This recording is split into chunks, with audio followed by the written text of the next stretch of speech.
all, when you read his background, coming from the deep village, with no money, no resources, a peasant that was born in the forest.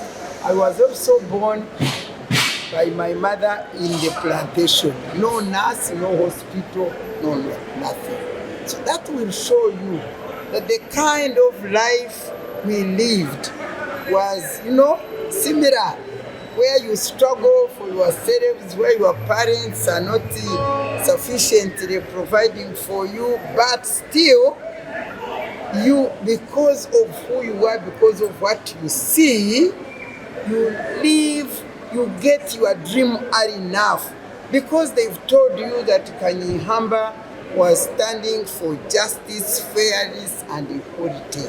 And I want to tell you that at 9 years of my childhood, I had already made up my mind that when I grew up, I would study law and I would say what it is saying about these inequalities, injustices, and fairness, the environment in which I was living. You see?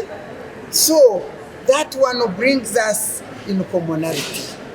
And good enough, when I managed to go through all these struggles of insufficiency, resources, struggle. If you read my book, I struggled.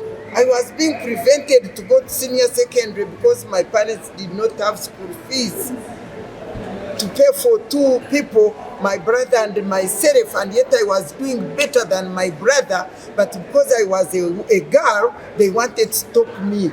At 14 years, I secured myself bursary.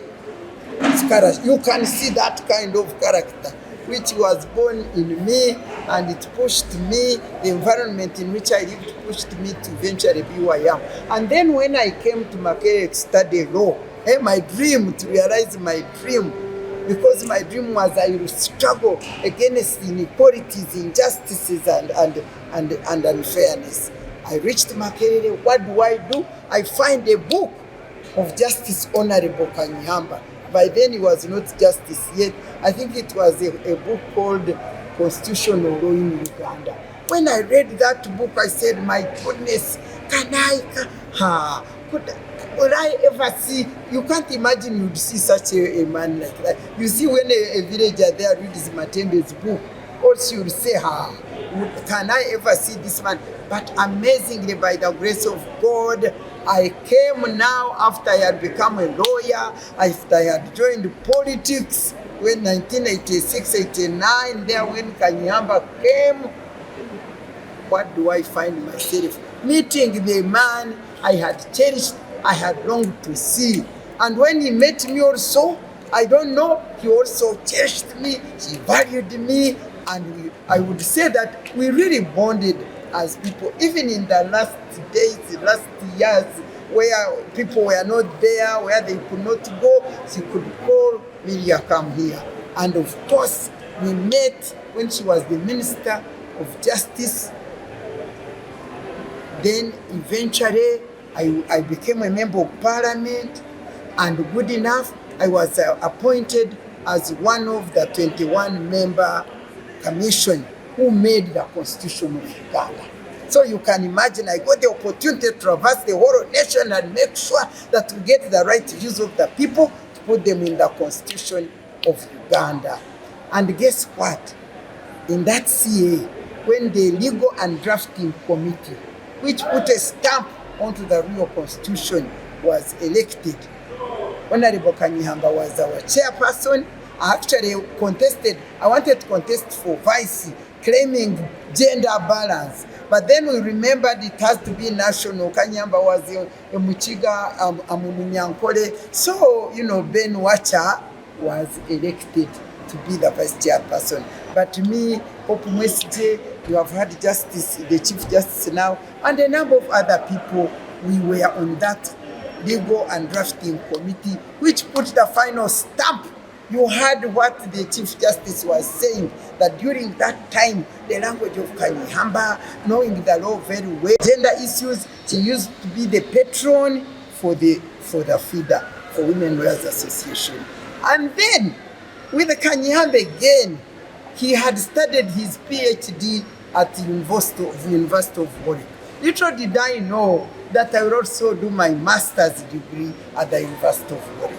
So you can see, I think it's by the grace of God that we had so much commonality.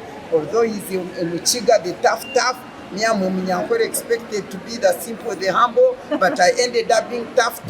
In fact, many people call me Muchiga. Now, in the final analysis, what brings us together is standing for the truth, speaking it as we see, fearless and courageous, and saying it speak it to the power and the authority without fear, but also living what we say and what we expect. And I can assure you, we have fought for the vulnerable, we have helped the suffering, the poor, and all that kind of thing as you have heard. But doing that is not easy. In the end, you end up being hated by many who don't love the truth, who don't speak the truth, who don't want integrity and honesty.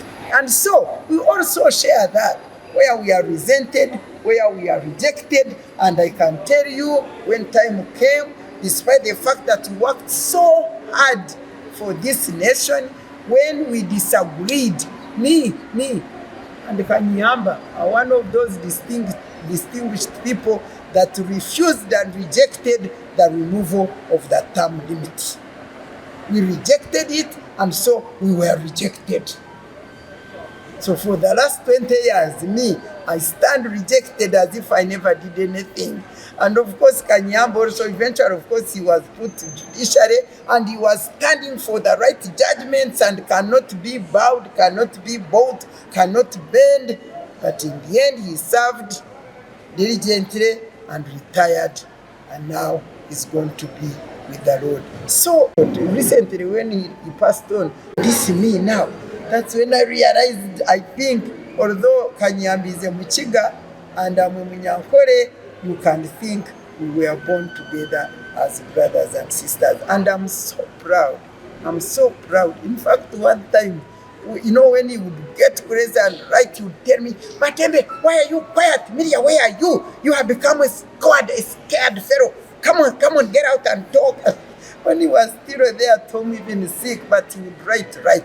Then the other important thing I cherish and call my Kanyeihamba my mentor is that he is a writer. He wrote books, and I imitated him also. He mentored me in writing books. And even in his weak time, she suffered a lot. I think it could be 10 years or something. Even, very complicated to end up getting his leg cut. He fought, but all the time he was fighting physically against the disease and fighting for the nation and for our people. And he kept mentally, his intellectual mentality never wavered at all. Even if you want to know, he wrote a book. There is a book which people should buy now. At the beginning, he had entitled it My Last Days. And then he said, when you proofread, he said, what if I live for more 20 years? And that is just the other day.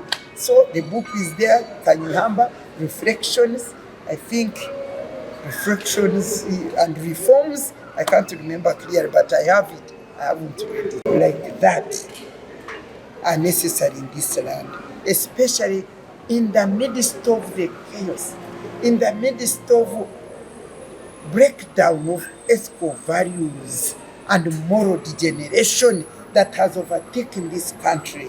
It is extremely sad when we see such a person going. I look right and left. It is not so easy to replace such a great hero, such a great mentor, such a great gracious person who would care for the vulnerable because he knows where he came from. The current people now, it is about self. They are driven by self-centeredness. For us, we are driven by service to the people.